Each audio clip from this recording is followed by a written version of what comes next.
Hi, everybody. It's Georgia Rose, and I'm in the remote soul space tonight. I'm so excited. We're actually redoing the studios at Strong Island Television. So I got booted out for maybe a week or two, but my best producer in the whole wide world, Bobby Lacera, LA, is making us this beautiful state-of-the-art space. It's going to be awesome. So I'm going to say hello to everybody who's on tonight, and I am also going to share the show. So if you would just share the show if you're listening, I would love that. Got a great packed show tonight. I'm going to be talking to you guys about how to motivate yourself based on your astrology sign, which I think is really cool stuff. You know, sometimes we get stuck or we really don't know how to stay motivated. You know, we all get those blues and blahs, right? So based on our astrology sign, what will work for you? So we're going to talk about that. I'm going to give you a rundown on the energy a little bit tonight and for the next few days of the week so that you can use the astrology and the energy of astrology to guide you on your life path and for those goals that you have that you want to really crush, right? So let me see who's on. I don't know if anybody's on yet. I do have people on. Oh my goodness. Hi, Nancy, Janine, Elizabeth. Hey, everybody. Hi, Laureen. Hi, Elaine. Well, I'm going to talk fast because I know you all like it when I do cards. So we'll be doing that at the end of the show. So make sure you stay on. And for those of you who are just listening, you can still call into the show if you're not watching. I know some people watch, some people listen. So I'd love it if you guys could put in the comments your signs, because I'd love to be able to give you a little bit of idea of how to motivate yourself and stay motivated. Because I know 2023 is here. We've been now in the first month of the year, but we still have those resolutions and ideas that we came up with back on the first of the month, and we might want to really be crushing those. So if you can, you want to put your sign in the comments below. And also, if you have anything you want to talk about regarding the energy lately, let me know. I know the last couple of days maybe felt some energy shifts, right? We had a lot of planets moving around, as I had told you last week was going to happen. And we've got some big stuff happening this week too. Has anybody noticed how in the news things are coming out lately? I call it like a drip campaign almost. It's like we get a little bit of information and then a little more information and then a little more information. And it's like the information just keeps coming and we're not really sure what to make of it. Well, that's going to continue and actually intensify towards the end of this week into Friday and Saturday, and we'll talk about that. So let me check my comments, and I am taking live calls tonight. So if anybody wants to call in during the show, Bobby will put that number up for you guys, and you can call in at any time. So Laureen's a Taurus, Nancy's a Cancer. I've got Janine's a Capricorn. Oh, all different signs. So we'll get to that in a second. Hey, Mickey. How are you doing? Colleen's on. Got my whole crew on here. I love everybody in the Zencuda community. For those of you who are actually tuning in for the first time, what is the Zencuda Soul Space? Well, we are a community. We have a podcast every Monday night. We have a YouTube community. We've got a Facebook page, Zencuda Soul Space. And we've also got an Instagram page, Zencuda Official. And Zencuda, what is Zencuda? Well, Zencuda is actually peaceful warriors who are really into Zen, but still crushing their goals and ambitious AF. So what I'm going to say to you, because I can't say that word on the TV show, because we do go on public access Fridays at noon. So if you want to have lunch with Georgia Rose, Friday at noon's your day, 1:15 Cablevision. So peaceful warriors crushing it, right? So we're people who are, the Zencuda community is people who are all about love. We're all about maybe yoga or tarot or astrology, anything to do with life above the five senses. A lot of spiritual wisdom goes on in the soul space, but we're not so Zen that we're kind of laid back and not really taking charge of our life. We're Zencudas. We're guarding our Zen and peaceful as heck, but we're crushing our goals. And every week I give you a little inspiration, a little motivation. So do the people in the soul space, and we all support each other. So that's what Zencuda is about. All right. We are Barracudas about our Zen. So want to talk a little bit about the astrology that's been coming in. So the reason why we're feeling energy shifts, and I wonder how many of you like wake up and things just feel a little different lately. Well, that's because we have a lot of planets shifting signs, and we've got a lot of energy that is starting new cycles and new phases. We've got a lot of Aquarian energy in, and we're moving away from that now. So things are going to soften up a little bit. For those of you who are Aquarians out there, you know you are very good at detaching, which sometimes can come in handy if you're on a negotiation or if you are really trying to accomplish something in your life and you don't want to get too emotional. But a lot of times our power is really in our emotions. So it's good that some of the planets are now coming out of Aquarius and going into some softer signs where now we can really be a little bit more in tune and more fully present. So if you were feeling very detached, especially last weekend with that new moon in Aquarius coming in, that's why we had a lot of Aquarian energy.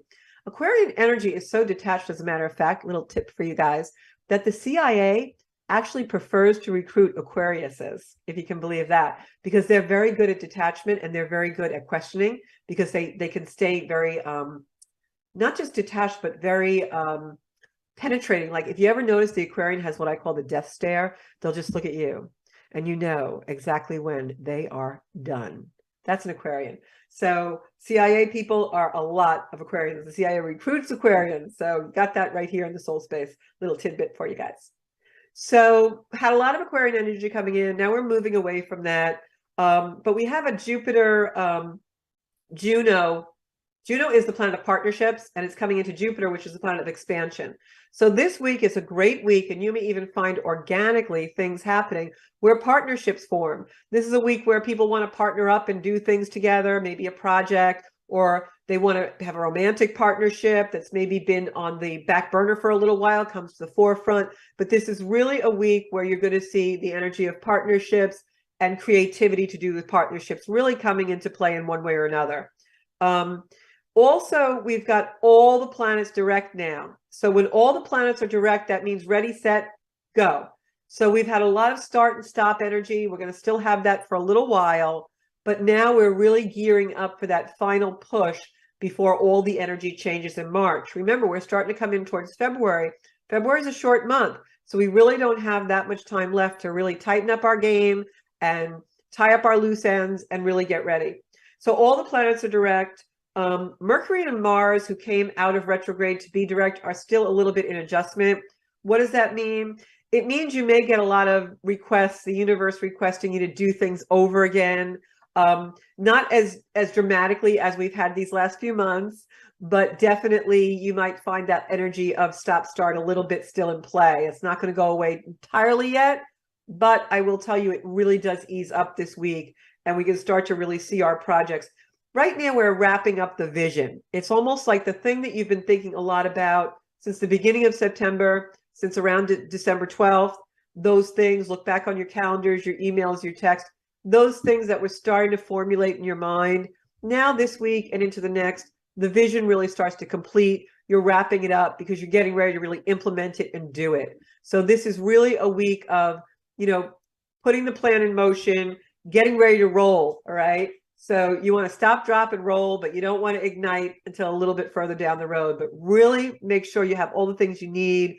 If there's a project or some kind of a improvement you're trying to do, make sure you have all of the things that you need to do it. It's almost like a recipe. If you were going to bake a cake, you'd make sure you had all the bread all the bread. You'd have all the butter and the milk and the eggs. This is that week, the week where you gather everything you need and start really planning, write your calendar out, execute the actual steps that you need to do the project, etc.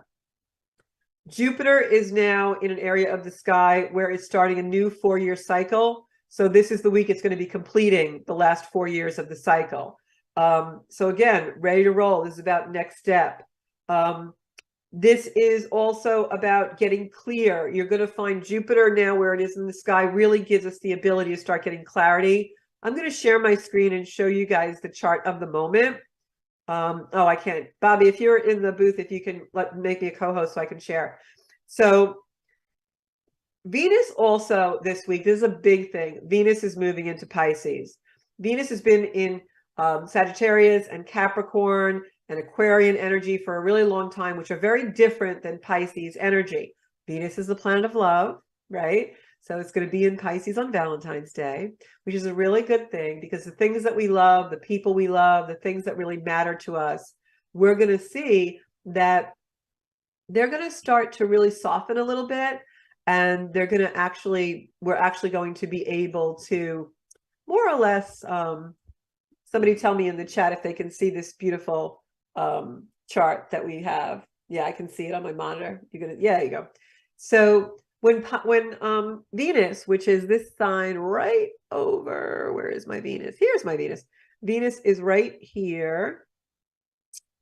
And in this chart, it hasn't quite gone into Pisces yet, but you can see it right here. It's in the last degrees of Aquarius. In another day or so, Venus is going to go into Pisces. Actually, on Thursday, Venus goes into Pisces. So when Venus goes into Pisces, the energy around us really softens. It's not as a harsh an energy. It's not as detached an energy. She's not in Capricorn, where she was really right near this little thing here that looks like a cross with a hoop. That's Saturn. Venus was right on Saturn the last few weeks, and it made things very detached and very limited in the areas of what we love, what we desire, the things we want and value in our life. So now that it's moving away from that, you're going to see that as it goes into Pisces, it becomes a much softer energy. Venus in Pisces also can be an energy of rose-colored glasses. We're very optimistic. So the high octave of that energy and the best use of it is you're going to be able to really be fully present and feel the people, the things that you really value in your life. So as we just said, it's a great time to step up the vision and start to put the plan in place.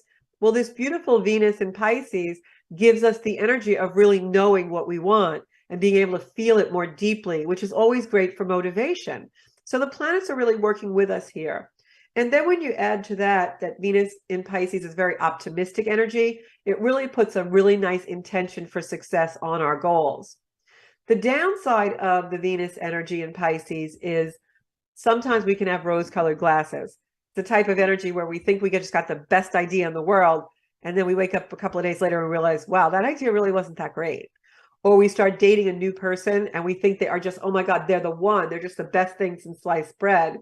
And then as Venus starts to move out of Pisces, we're like, oh my God, what did I ever see in this person?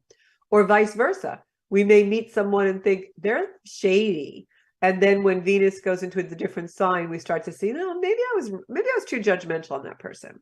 So the energy will switch up based on what sign Venus is in. But while it's in Pisces, just be really discerning about, am I seeing too much too good to be true, or is this realistic? And when you put that beautiful vision on your goal, make sure that you do it with optimism and use the Venus and Pisces for that.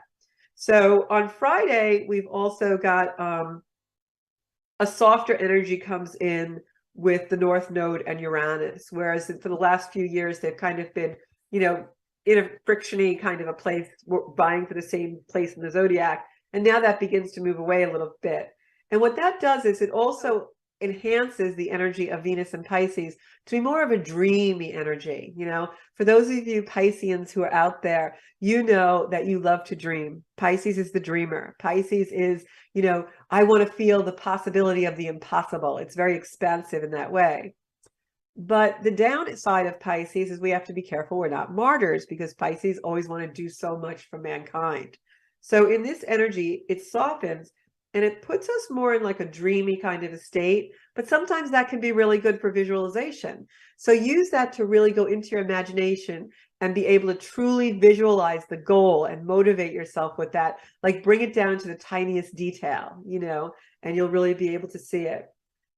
This is also an energy of partnership, again, is amplified in this energy. It could be an energy of working together, building a new community, expanding the one you already have. It could be maybe a family member that comes to you with a certain project, or maybe you even work together better than you have for an elderly parent or a sick child or some challenge. So this is really a nice energy that comes in.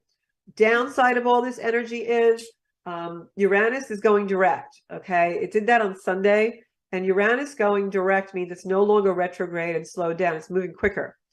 So even though it's still moving relatively slow, it is moving a lot faster. And I think Friday, Saturday, we're going to feel an intensity start to happen where the energy feels speeded up. And I also think where Uranus is playing around with the planet Mercury. Mercury is in Capricorn. Mercury is communication.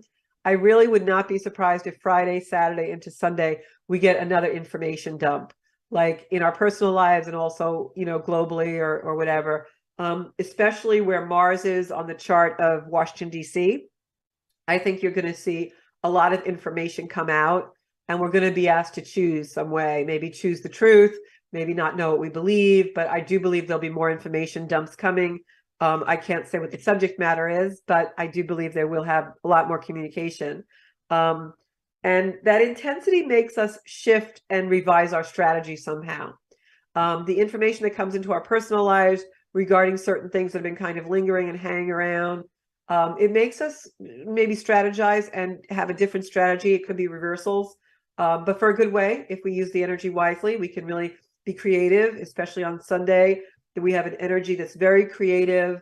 Ideas are born in this energy on Sunday. It's a Mercury trine Uranus. So that means that communication comes in fast and hot. So if you're working on anything, just know that's the energy, and always be patient with yourself, because a lot of times as we work with projects or try to accomplish something new in our life, I'm in yoga teacher training now. And, sometimes that can be a little bit challenging with the schedule. So the other thing I wanted to point out to you guys is that Taurus is up here, the sign of the bull. And so Uranus is in Taurus right here. And these are the north nodes of the moon. And that's the energy that it was really kind of like vying for attention with. And now it's moving away from that. So that's why things are going to soften. We also still have Mars in Gemini. It's not going to move for a while. When this planet Mars here goes into Cancer, things do really lighten up a bit. We've had this Mars Gemini energy for a really long time. And that happens to be in a trine here with some planets down here. What that means is a good energy, but it also amplifies the energy. So basically, in a nutshell, what does all this mean? It means you're going to be creative. You're going to be a little too optimistic about your creativity, but it's a great time to move your projects forward. Don't pull the trigger yet. Plan, plan, plan. Get all your supplies, your ducks in a row, all the things you need to do.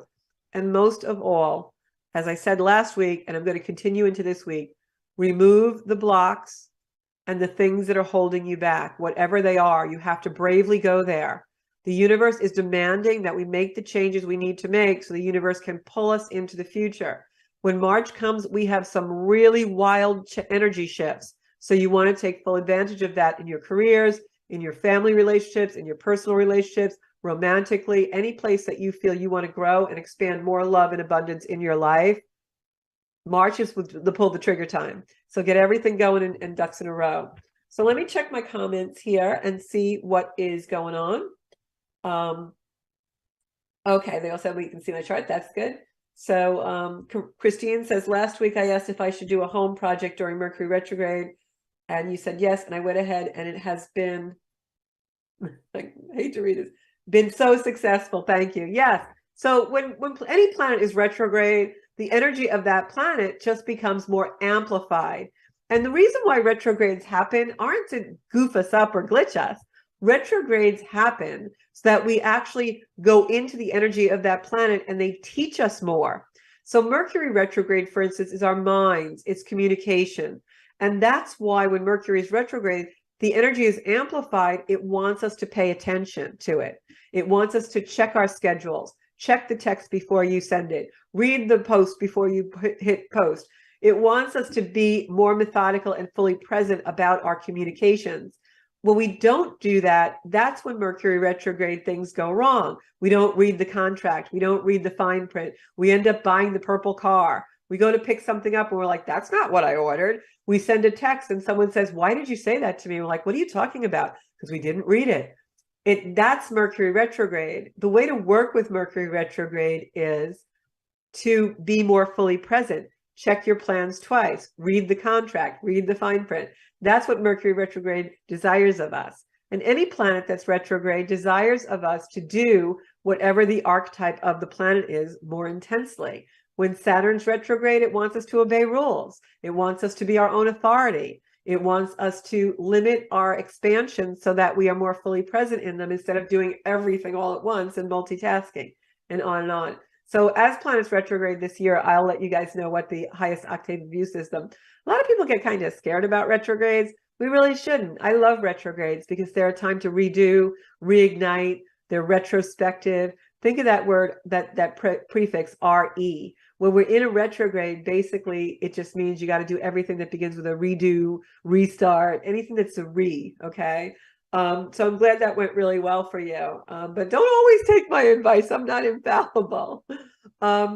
So if you have any questions, put them in the comments. If anybody wants to call, yeah, see, you picked the colors more carefully. Yeah, you worked with it and the universe was kind to you. Have to tell you guys, universe is more loving and kind than we know. We have to trust it.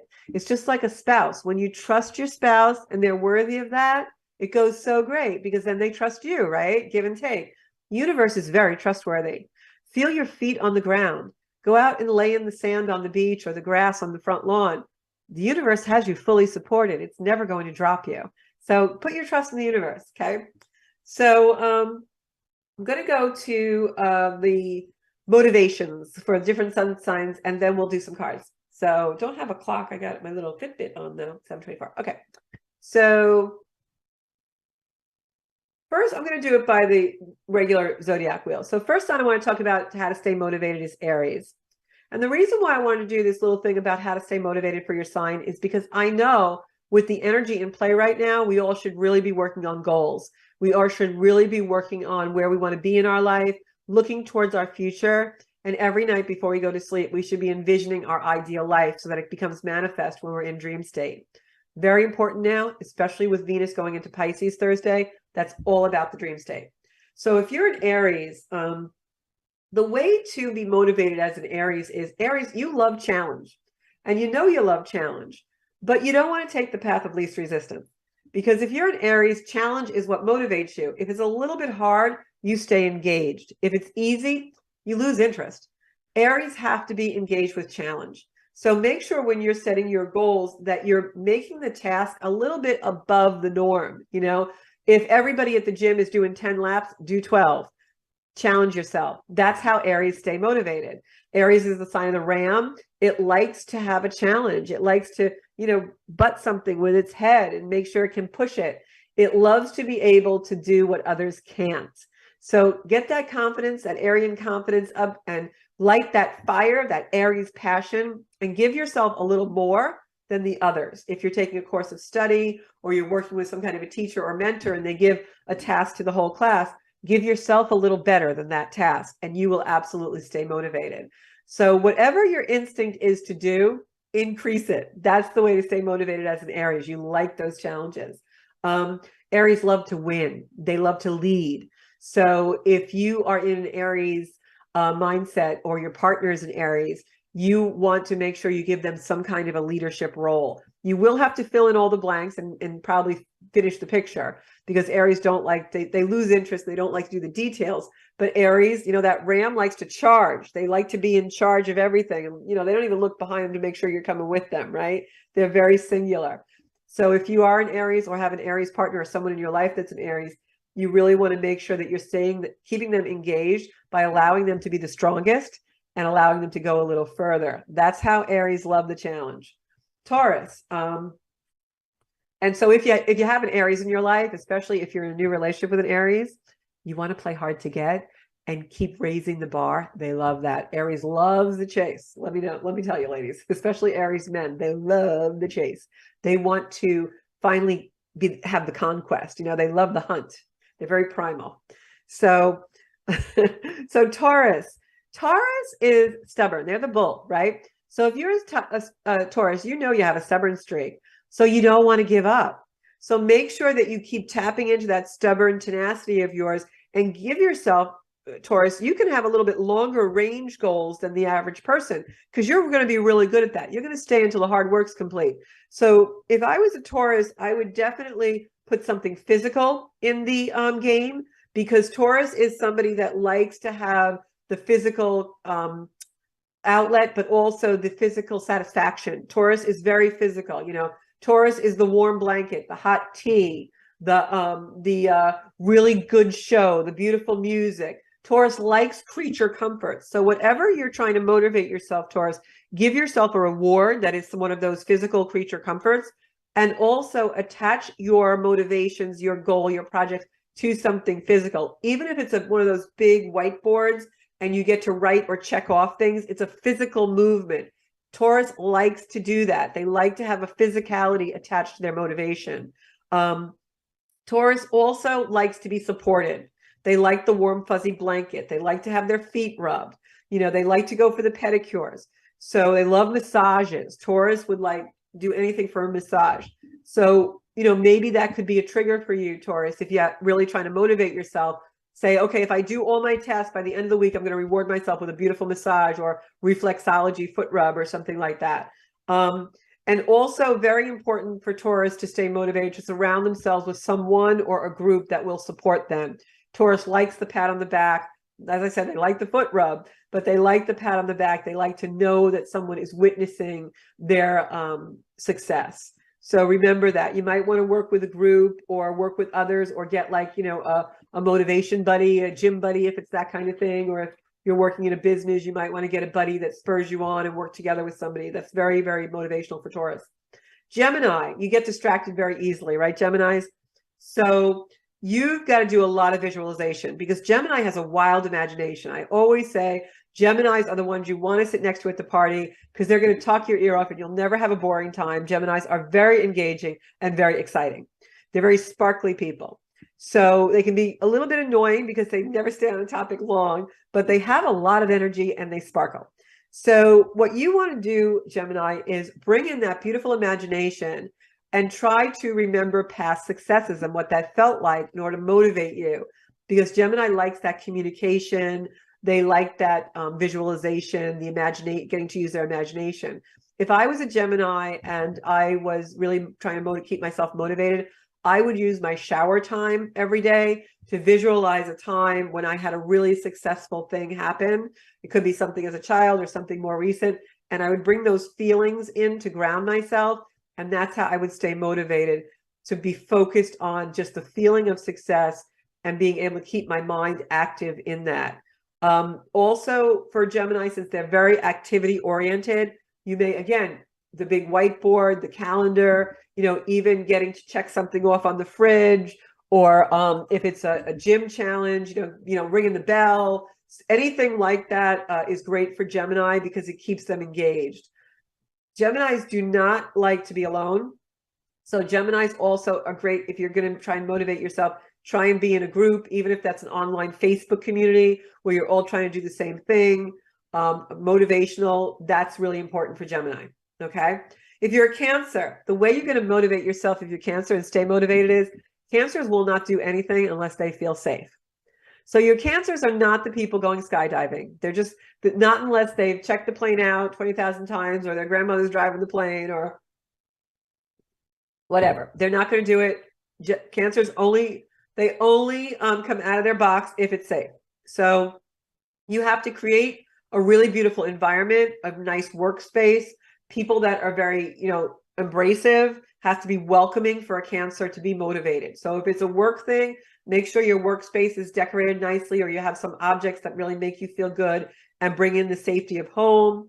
If you are trying to do an emotional goal or a psychological goal, you want to get a support group or a therapist or someone who's really, really one-on-one with you and can really touch that heart space for you. Because I'll tell you right now, Cancers absolutely have to be in a safe zone. They perform best in a safe zone. You put them in their warm and cozy spot, make them feel loved, and they will go to the stars and back. So that's really how you have to work with if you're a Cancer. Cancers also don't do well if they're reprimanded or called out for an activity. So if you're a Cancer trying to stay motivated, don't go in any of those groups that are harsh, or, you know, a gym type group where it's very competitive. Cancers will not thrive in that kind of a group. Make sure whatever motivational thing you're trying to do is done in a safe environment. Leo, king of the jungle, right? Leo is the lion. So Leo wants to be the greatest, all right? Let's Leo strive for that.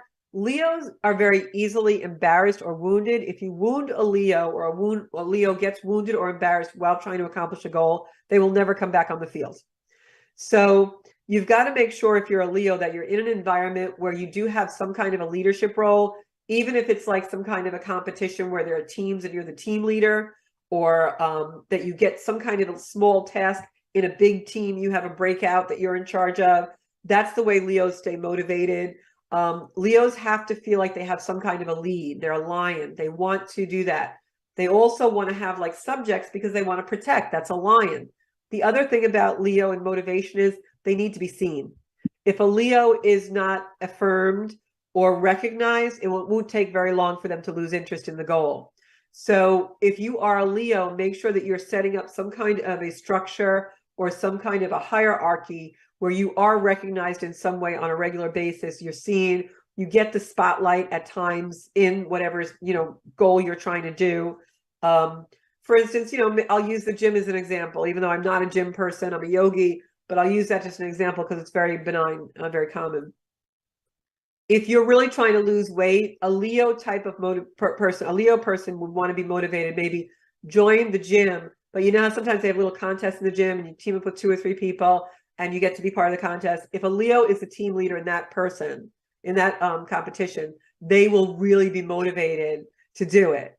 And if that gym also recognizes the team leaders or the goals or what you've accomplished in some way, whether it's on Facebook with your photo or something like that, that Leo will really, really get into it. That's the kind of thing for a Leo. They don't like to be bullied. They don't like to, anything like that. They have to be seen. They like the praise, the recognition, and rewards. And I would put myself on some kind of a program where whatever I'm trying to accomplish, I have incremental rewards to keep me really motivated if I was a Leo.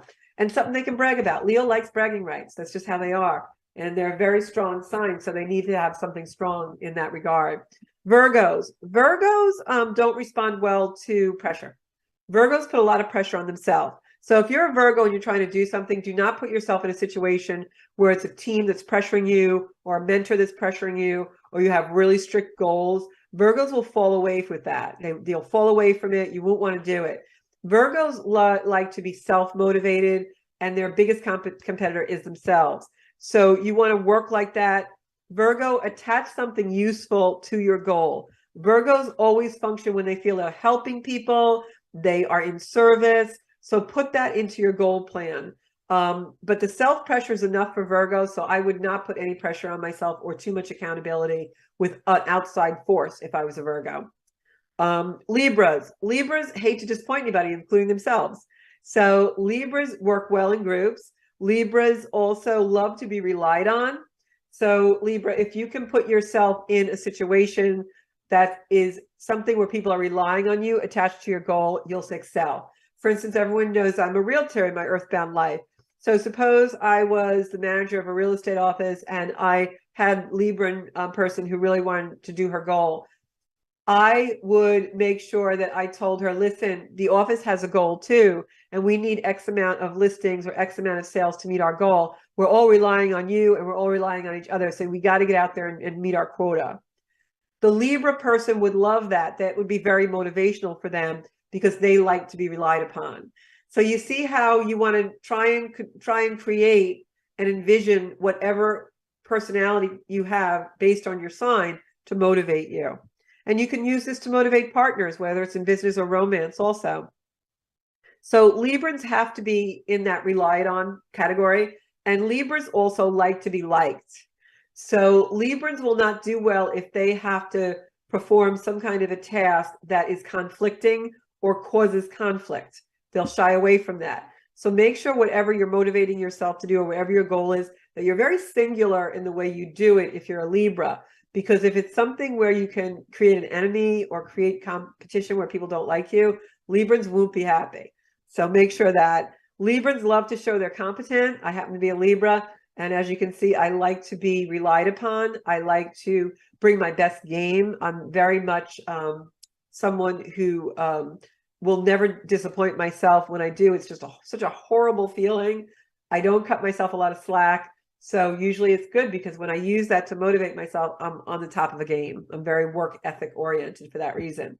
And, sometimes I've had to pull that back in my life. I've had times in my life when I was really a workaholic. So you can see how knowing my personality based on my sun sign helped me to understand how I work, how I roll, what makes me tick. So Scorpio, what makes you tick? Scorpions, you love control. I'll give you an example.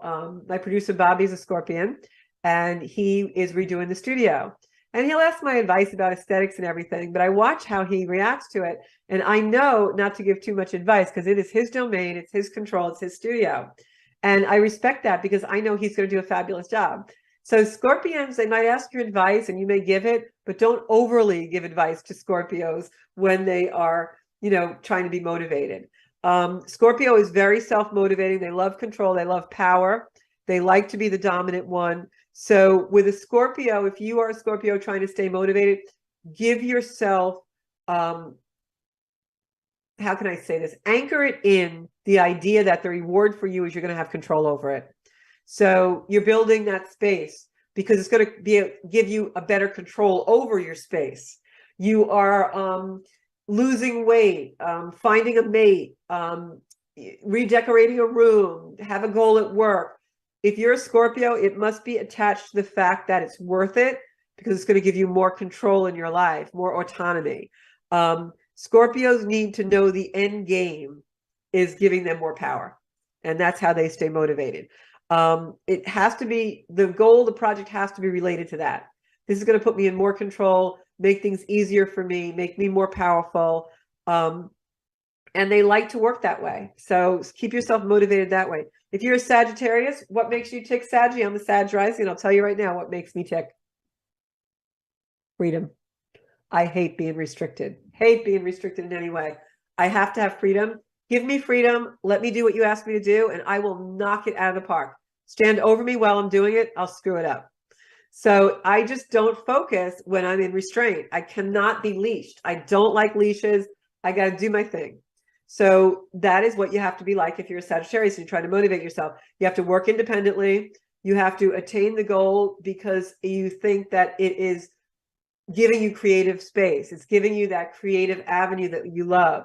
Also, Sagittarius, the goal, if it's attached to a pleasure, is much more appealing for you. Saggies like the party. They like to have the free time. They like to laugh. They like to be outgoing. You know, they walk in the room changes. They're very charismatic.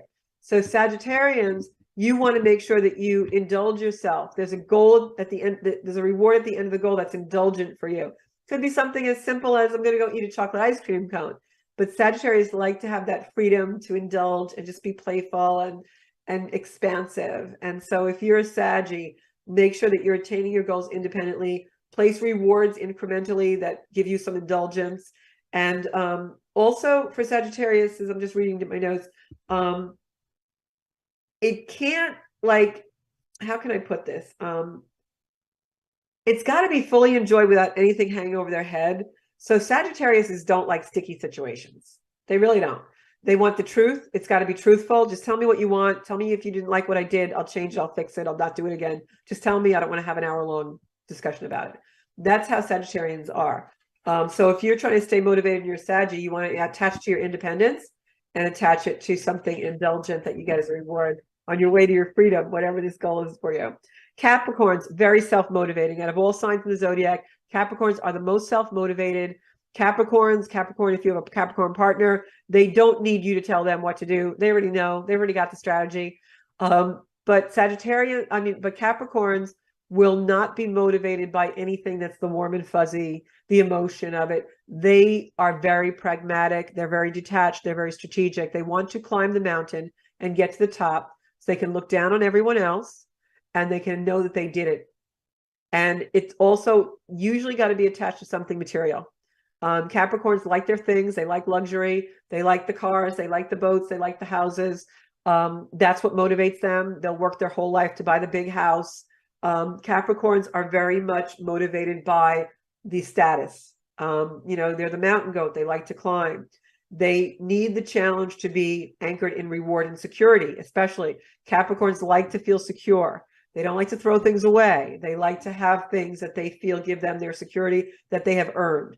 So if you are a Capricorn, you're very self-motivating, but you're not going to be motivated by emotion. You're going to be motivated by something strategic and material.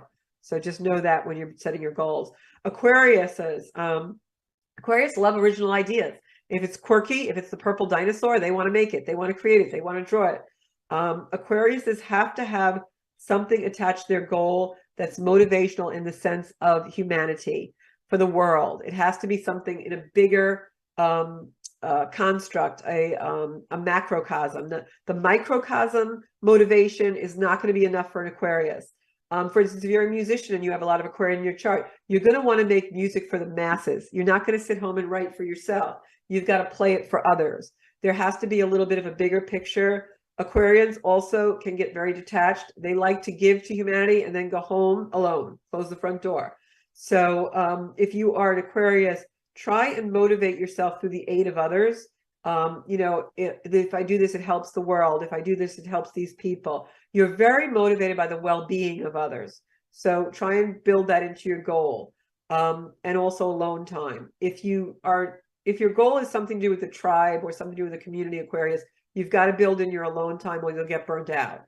Pisces needs to help the other person. Pisces is just that warm, flowy energy that really likes to dream and do the impossible. You will definitely need positive reinforcement every step of the way. You can never give a Pisces more positive reinforcement than they can use.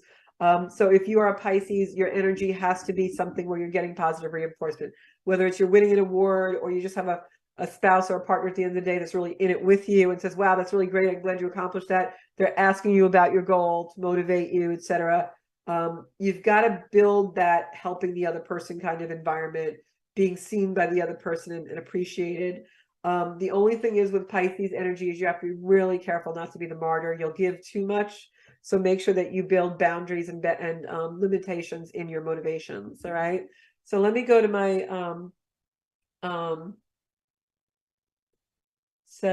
okay. Neck surgery. So Greg, neck surgery, if you have to have surgery, actually, now is not a bad time to start scheduling that because all the planets are direct. So I would have to look at your personal chart, but what I can say to you is that we're in a lot of forward and futuristic energy, and that off the top of my head would make me feel like it is a good time to go forward because you don't want to bring any pain or any restrictions into the new energy that we're going to have by the middle and end of March. So if you can do it, I would do it. And, you know, make sure that you're in the best health you can be before you go in. Make sure you choose your doctor with a lot of discernment and, you know, read the fine print on anything that you sign. Just going back and reading comments. So, okay.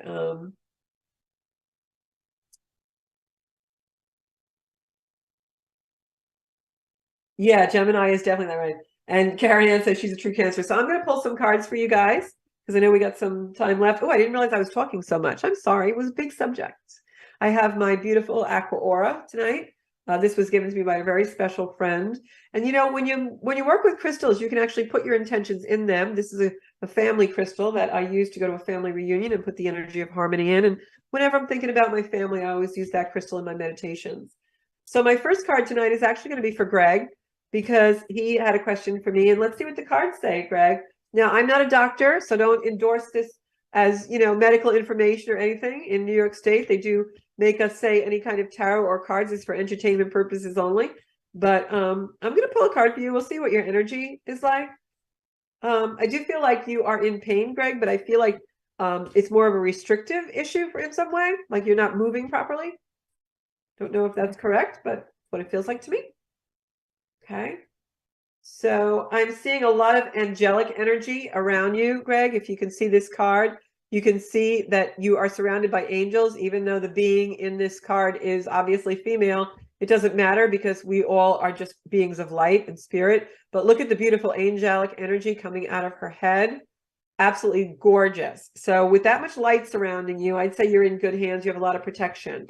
I'm going to pull a card for my grace cards and see what I get on those. All right. And it's all intention. If we go into something with fear and worry, we'll get fear and worry. If we go into something with a good intention, we'll have a good outcome. So the card I got, I think is really for everybody. It says connect. It's got this beautiful purple. It reminds me of some of the graphics that I use for Zenkuda with these beautiful purple energy. And it says, find your center. We stay connected to our spiritual core. The best and most advantageous path unfolds before us. So what you want to do, Greg, before you go into any surgery is definitely, you know, even if you're not a meditator, center yourself and just bring beautiful light, maybe violet light, which is the light that I work in, around you, and know that you are going to have the best outcome possible because the universe has you fully supported. On the tarot tonight for Greg, I'm going to pull one more card for you. Whoops. They're showing me to pull from the middle of the deck. My guides are telling me to do that. And this is the card. Now, this card, the The Seven of Wands is a card of action. Whenever I get this card, I usually think of this as a yes card. But also what it's showing is that you're overcoming a hurdle. You're in battle, you've overcome most of the battles, and there's new growth on this beautiful staff, which is new leaves, which means a new beginning. So I'd say yes, and especially if you feel you have to have that surgery, now is a good time astrologically to have things like that done, barring seeing your chart. Okay, I'm going to pull a card for Lorene because she was the one who just came into my mind. All right. Yeah, I feel like, Lorene, I feel like you need fresh energy around you. Yeah, if you can, freshen your space up, open the windows if we get a nice sunny day for a little while, that kind of thing. Okay, I'm picking 2 cards for you, Lorene. And it's so funny because I got wands again. Wands are going to come up a lot tonight because we've got a lot of action in the zodiac, and wands are action. So we've got the 8 of Wands here. Again, this is the action card. This is the only card in the tarot that doesn't have people in it. So what I'm going to say to you, that this means that you need to go inward, set your space. I feel like you need to freshen up the house, get rid of stale energy, make it your space. Maybe get rid of some of the things that are very nostalgic for you. But this means you. It means you need to move forward independently of other people. And then we've got the Star card, which is one of the luckiest cards in the deck. And that's an energy of union. It's an energy of the material and the spiritual coming together for your full potential.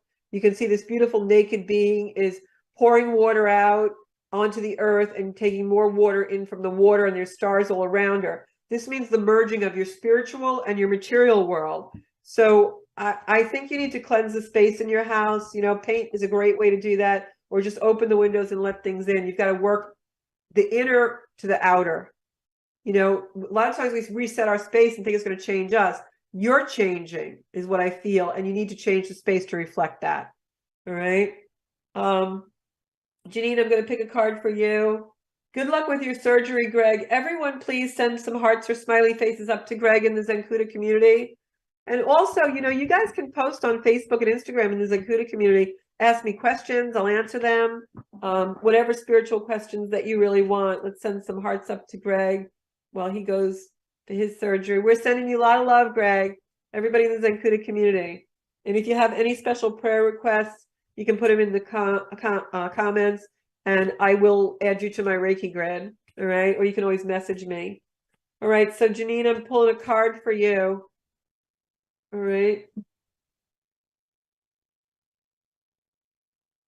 Janine, I feel like this card, I brought one of the soul cards. This card can be this way or this way. But what I feel like it is, I'm just trying to pull it back. You see this little person here? I got to pull it back out of light. This little person here, right? And then you got this big face. And then if I turn around, you got this other face. This kind of is representative to me of the sun and the moon, the 2 luminaries. And what the sun and the moon signify is they're both illuminaries. They both want to illuminate us. But the sun wants to give us illumination with wisdom. And the moon wants to illuminate the heart and our emotions. And I think that you need to unite them, unify them for full potential of what your goal is, because I feel like you're detached and separated. So you really want to make sure that you're igniting the heart and the head. I know that you went to a vision board workshop this weekend, and that's a perfect example of that. You look at those things visually and they give you an emotion, and your brain is looking at them and your brain is thinking about how can I get them, but the heart is getting attached to them. And that's the way you really want to be motivated. I feel like you need to unify, connect heart and head. All right.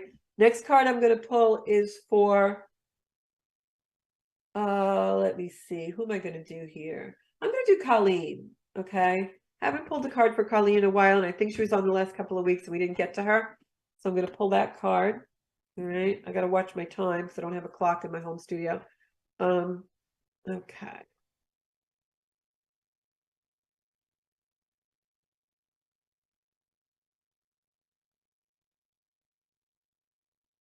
Colleen, I feel like a situation that has been in the forefront and that every time I read you that I felt is now moving away. It has a period at the end of that storyline. I feel like new stories are coming in. I'm getting this card. It's a very motherly card. It's a very card of nostalgia, but it's also a card of abundance. And I feel very much when I go into your energy, Colleen, like you're done with the storyline that's been. You're done with that storyline. You're coming into a new storyline. So make sure, again, very important week for us to clear our spaces. but also that you are really looking forward to the future. Look forward to the future and with optimism and realism. I feel like you're going to begin a new storyline soon. And I just pulled the Queen of Cups, which is like the queen on the throne. If you have a mom that's passed, Colleen, I feel like she's really with you, protecting you and giving you some intuition. So take that with you, because I feel like whatever storyline was really playing out and playing out and playing out over these last several months, long while, is now ending and new is coming in. So that's really nice for you. I'm hiccuping as I say that. So that's like the change of energy, I think. Okay, who else am I going to pick? One more person I'm picking a card for. I've got like 2 minutes. Christina Otto Armstead. I'm going to pull for you because I think you might be a new listener. Guys, hop on over and subscribe to Zencuda Soul Space, and also on YouTube, if you could subscribe to Zencuda, because I do a lot of videos there. The show's always banked there. You can share the show on your pages or share it with friends. Really appreciate that. We want to get as many people as we can into this beautiful community of optimism. So this card is for Christina. So I pulled a soul card for you, Christina, and what I'm seeing in this is all this light coming down. This looks like a Rorschach card. All this light coming down into these two people, and you think it's like two people, more than one person, but it's really not. This is you in union with yourself. And what I'm seeing in this card is if there's a situation going on over a long period of time now, it's kind of dragging on a little bit for you with another person. The answer is not in them. The answer is to focus on self. And if you look at the two people in this card, it's really you. It's your outer and inner self. It's the ego and the soul. And what I feel your answer is whatever you're working on, whatever you're trying to accomplish, you need some quiet time. If you meditate, meditate. If you don't, go for a walk in the woods or a walk by the seashore or whatever. But you need to get back in touch with the self in order to reconcile this problem. The answer that you've been looking for in another is not there. The answer you've been looking for is in yourself. I really feel that. Okay, so this is the running out of time. I want to thank you all for coming in. I will be back here next Monday night at 7 o'clock. If you have any questions about how to stay motivated, or you want help with that, put something in the comments, comment on the page, Zencuda Soul Space, or subscribe to our YouTube channel, Zencuda, and there'll be some live videos there as well as soon as we reach 1,000 subscribers. So definitely go over there. And if you need any spiritual wisdom, you want a reading, either astrology or a tarot reading or a mediumship reading, you can find me on zencuda.com. Thank you so much, everybody. I love each and every one of you, and I'm so grateful you tuned in. Please share the show. Let's grow our community. We are peaceful warriors crushing it. Thanks so much. Good night, everybody.